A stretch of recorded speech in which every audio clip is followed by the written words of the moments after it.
বিশ্ব নবী হযরত মুহাম্মদ রাসূলুল্লাহ সাল্লাল্লাহু আলাইহি ওয়াসাল্লাম তিনি মুনাফিকের লিস্ট করলেন।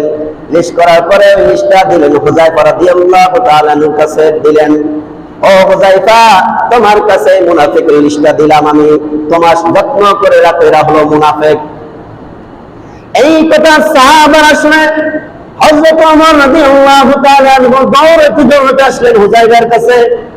ও হুযায়ফা, তোমার কাছে আল্লাহর রাসূল একটা লিস্ট দিয়েছে, মুনাফিকের লিস্ট, এই লিস্টটার ভিতরে কি আমার নাম আছে কিনা?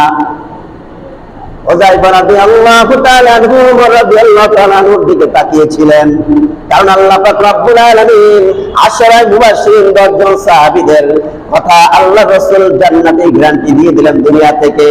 তার ভিতরে 2 নম্বর হলো যে ওমর রাদিয়াল্লাহু তাআলা আনহু। তার নাম থাকার পরও তিনি দৌড়ে আসলেন, তার চিন্তা করলেন আমার ওই লিস্টের ভিতরে রাসূল যে লিস্টটা দিয়েছে হুযায়ফার কাছে, ওই লিস্টের ভিতরে আমার নাম আছে কিনা। ওমর হুযায়ফার কাছে বলার পরে হুযায়ফা বললেন, আমিরুল মুমিনিন হযরত ওমর রাদিয়াল্লাহু তাআলা কি বলতেছেন আপনি? আপনার কথা তো আল্লাহ রাসূল জান্নাতের গ্যারান্টি দিয়ে দিয়েছেন দুনিয়াতে, কেন আপনার নাম মুনাফিকের ভিতরে থাকবে?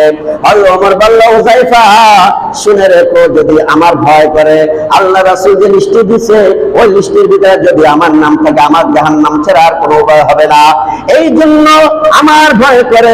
ও হুযায়ফা, তুমি দেখো আল্লাহ রাসূল যে তোমাকে লিস্টটা দিয়েছে মুনাফিকের, এই লিস্টের ভিতরে আমার নাম আছে কিনা দেখো। হযরত হুযায়ফা বলল, ইয়া আমিরুল মুমিনিন, শুনুন আপনার কোনো নাম নাই এখানে। তিনি তারপরও শান্ত হলেন। তারপর তিনি চিন্তা থাকতেন সবসময়ের জন্য, আর আজকে আমরা মুসলমান দুনিয়াতে বসবাস করি, আমরা কতজন মুনাফিকের লিস্টের ভিতরে আছে তার কোনো সন্দেহ নাই।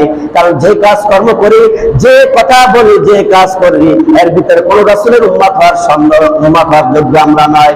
মুনাফিক ছাড়া আর কিছু